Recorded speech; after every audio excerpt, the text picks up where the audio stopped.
জানেন কি, একটি বিড়াল ছানার খাবারের অভ্যাস কিন্তু জন্মগতভাবে তৈরি হয় না, এটা ধীরে ধীরে শেখে। আর এই অভ্যাস গড়ে তুলতে মা বিড়ালের ভূমিকা সবচেয়ে গুরুত্বপূর্ণ।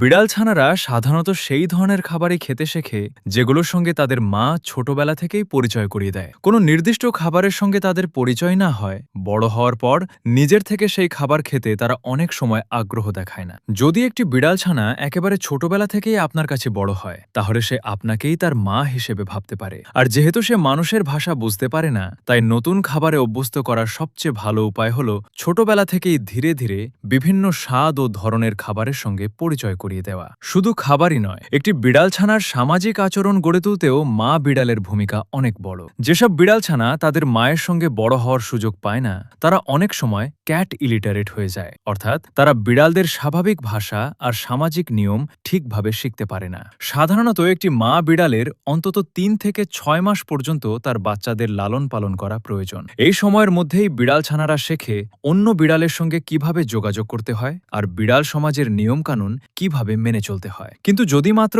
১ মাস বয়সেই কোনো বিড়াল ছানাকে মানুষের কাছে নিয়ে আসা হয়, তাহলে তার বিড়ালের ভাষা শেখার ক্ষমতা অনেকটাই অপূর্ণ থেকে যেতে পারে। আর যেসব বিড়াল ছানাকে চোখ খোলার আগেই উদ্ধার করে পুরোপুরি ফর্মুলা দুধ খাইয়ে মানুষ বড় করে, তারা সাধারণত অন্য বিড়ালের সঙ্গে ভাষা ও আচরণের মাধ্যমে যোগাযোগ করার ক্ষেত্রে আরও কম দক্ষ হয়ে থাকে।